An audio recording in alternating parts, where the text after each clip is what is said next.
I ask unanimous consent that the letter from CTA be admitted to the record without objection that we sent. We haven't figured out a way that we can create an access point and then create a set of locks that are reliable to protect access through that access point. That's what we struggle with. We can create an access point and we can create locks, but the problem is that the keys to that lock will ultimately be available somewhere, and if they're available anywhere, they can be accessed by both good guys and bad guys. Chairman, I'd like to start out with a comment that was made in the first panel. If you allow third-party access, you have to give the third party a portal in which to exercise that access. This is fundamentally the definition of a backdoor or a swinging door, as you've, I think, very aptly described it. There is no way that we know of to create that vulnerability, to create that access point, and more particularly, to maintain it. This was the issue in San Bernardino, was not just give us an access point, but maintain that access point in perpetuity so that we can get in over and over and over again. That, for us, we have no way of doing that without undermining and endangering the entire encryption infrastructure.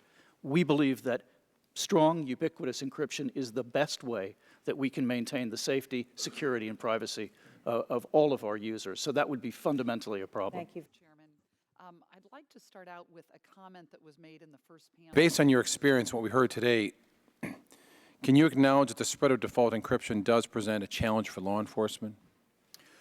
I think it absolutely does, and I would not suggest for a moment that law enforcement is overstating the same claim that has been made by other panelists.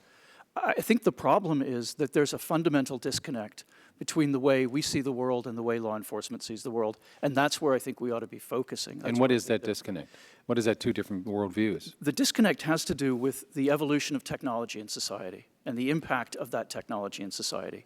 What you've heard from our colleagues in law enforcement is that the context in which encryption occurs reduces the scope of useful data that they have access to, this going dark problem.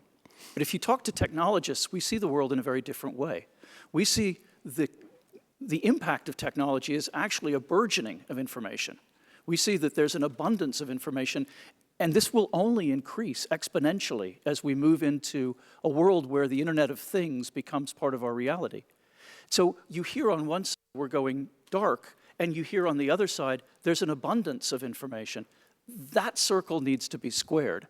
And the only way that I think we can do that is by cooperating and talking and engaging in the kind of activity that Madame Deguette was suggesting.